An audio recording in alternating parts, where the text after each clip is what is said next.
پاکستان بننے سے قبل ہمارے ذہن میں ایک خاکہ تھا مسلمانوں کے حقوق کے تحفظ کے لیے. وہ یہ تھا کہ اس وقت ہندوستان کے 13 صوبے تھے. 6 صوبوں میں اکثریت مسلمانوں کی تھی اور 7 میں ہندو کی اکثریت تھی. تو اس طریقے سے ہمارا ایک فارمولہ جب ہند کا فارمولہ مشہور ہے چھپا ہوا اس زمانے کا کہ صوبائی خود مختاری مل جائے اور صوبے مکمل خود مختار ہوں. صرف 3 محکمے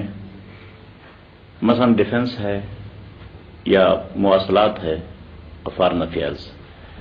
یہ جو ہے مرکز کے ساتھ ہوں اور باقی صوبے خود مختار ہوں.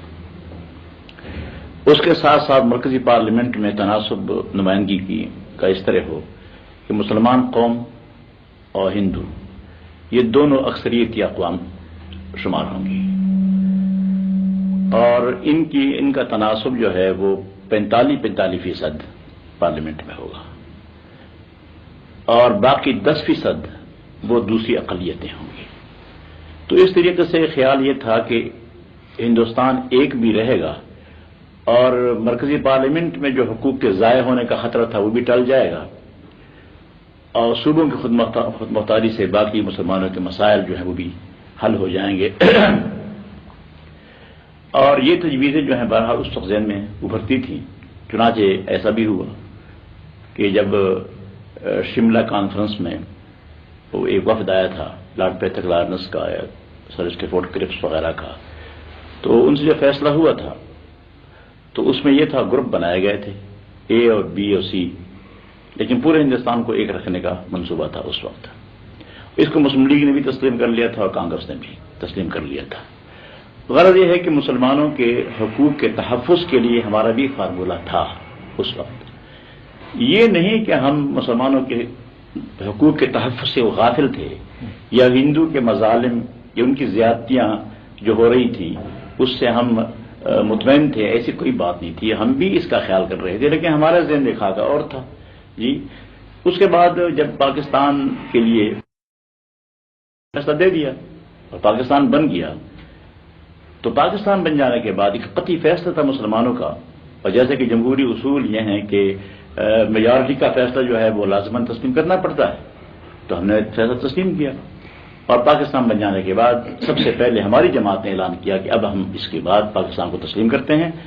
اور پاکستان کے استحکام کے لیے، اس کی ترقی و بقا کے لیے، اس کے نظریے کے لیے ہم جان توڑ کوشش کریں گے. اور اس طریقے سے یعنی مرکزی جمعیت علماء ہند کی طرف سے بھی ہمارے پاس یہ خطوط آئے اور انہوں نے کہا کہ آپ اپنے ثابت پر کام کریں، اور یہ کہا کہ اب پاکستان بن چکا ہے، اب نہ ہم نے اس سے اختلاف کرنا ہے اور نہ تم نے اختلاف کرنا ہے. وہاں سے بھی ہدایت تھی. چنانچہ ہم نے پاکستانی کی حیثیت سے، چونکہ ہماری پیدائش یہاں کی تھی، ہم تو یہاں کے تھے، اپنے ملک کی آزادی کے لیے کوشش کر رہے تھے، تو ہمارا ملک تو یہی تھا جہاں ہم پیدا ہوئے تھے. تو اسے لازم بقا و سالمیت کے لیے اور اسلامی نظریہ حیات کے لیے جو بنیاد ہے پاکستان بنانے کی، اس کی حمایت کی. اور 31 سال سے اس پر ہم گامزن رہے ہیں اور ہم نے جو خدمت ہم سے ہو سکی وہ حقیقی خدمات پاکستان کے لیے پیش کی. مولانا اسی سلسلے میں میرے ذہن میں ایک سوال پیدا ہوتا ہے کہ پاکستان اسلام کے نام پر بنا اور آپ نے بھی اسلام کی اس وقت خدمت کر رہے ہیں. سوال یہ پیدا ہوتا ہے کہ اس پاکستان میں نظام اسلام کا معاشی نظام کیسے نافذ کیا جاتا ہے؟ اول تو وہ ہے کیا، اور پھر یہ کہ اس کے کیا؟ اصل میں یہ ہے کہ پاکستان کے مسلمانوں نے پاکستان میں اسلامی نظام کی ترویج، اس کی تنفیذ کوئی خاص توجہ نہیں تھی اور پتہ نہیں کہ اس میں رکاوٹ کون تھے. یہ ہے کہ جو لوگ مغربی تہذیب سے متاثر تھے اور ان کا ہولڈ ہے پاکستان پر پورا مکمل سیاسی اثر اور رسوخ انہی کا ہے، مغربی تہذیب سے اتنے مرعوب ہیں کہ اسلام کی طرف جانے ان کے قدم جو ہے آگے بڑھ نہیں رہے. چنانچہ اسلام کا معاشی نظام اگر نافذ ہو جاتا، سب سے پہلی چیز یہ ہے کہ بغیر سود کے بینکاری کا نظام جو ہے یہ اسلامی ایک نظام ہے. اب اس وقت نہیں، بہت کافی زمانے پہلے بہت سے ملکوں میں ایسے بینک قائم کیے گئے ہیں جو بغیر سود کے چل رہے ہیں اور اسلامی اصول کے مطابق چل رہے ہیں۔ یہ نظام جو ہے ایک دفعہ ایسا بھی، ہم سن 64 میں مصر میں قاہرہ میں ایک مؤتمر میں میں شریک تھا خود، اس میں اسی اسلامی بینکاری کا مسئلہ جو ہے وہ زیر بحث اور ایک مکمل بینک کا نظام وہ تجویز ہو گیا تھا اور اس کی پھر کاپیاں بھی تقسیم کرائی گئی تھیں، وہ پورا نظام نقشہ مکمل موجود ہے۔ تو اگر ایک نظام جو ہے ایسا بینکاری کا بغیر سود کے نافذ ہو جاتا تو اس سے بہت سے لوگوں کو بڑے فوائد اور اس کے برکات ہوتی۔ اس کے علاوہ میں یہ بھی عرض کر دوں کہ اسلام میں معاشی مشکل پیش آتی ہی نہیں، بنیادی طور پر وہ یہ ہے کہ اسلام میں اسلام میں عشر ہے، عشر اور زکوٰۃ کے سوا باقی بھی حقوق ہیں، ہمسایہ کے حقوق۔ چنانچہ حدیث میں آتا ہے من کان منکم یؤمن باللہ والیوم الآخر فلیحسن الی جارہ، کہ تم میں سے ایک جو آخرت پر اور اللہ پر ایمان رکھتا ہے وہ اپنے ہمسایہ کے ساتھ احسان کرے۔ ایک حدیث میں آتا ہے نبی کریم علیہ الصلوۃ والسلام نے فرمایا لیس المؤمن الذی یبیت شبعان وجارہ فی جنبہ جائع، کہ وہ شخص مومن نہیں ہے کہ خود اپنا پیٹ بھر کر سو جائے اور اس کا ہمسایہ بھوکے میں سویا ہوا ہو، بھوکا، وہ مومن نہیں ہے۔ چنانچہ صحابہ کرام نے اس کی نظیر ہمیشہ پیش کی، مثالیں موجود ہیں اور قرآن کریم میں صحابہ کرام کی صفت یہ آئی ہے انفسہم ولو کان بہم خصاصہ، کہ وہ اپنے اوپر ترجیح دوسروں کو دیتے ہیں اگرچہ خود بھوکے ہوتے ہیں۔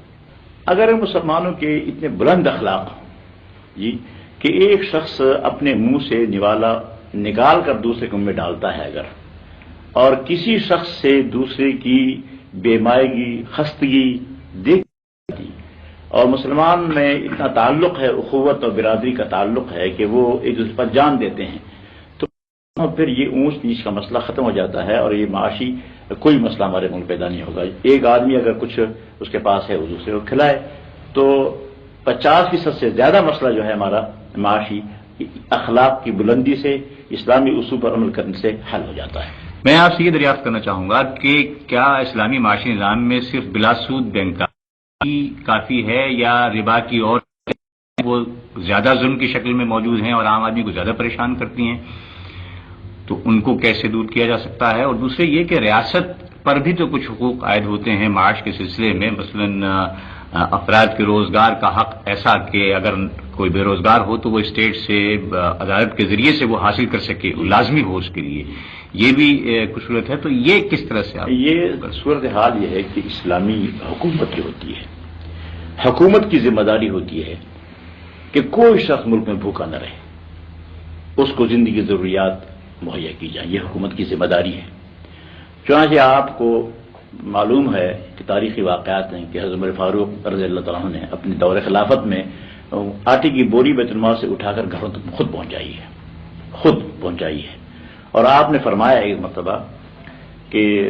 لو مات الکلب جوعا علی شط الفرات لکان عمر مسئولا عنہ یوم القیامہ، کہ اگر دریائے فرات کے کنارے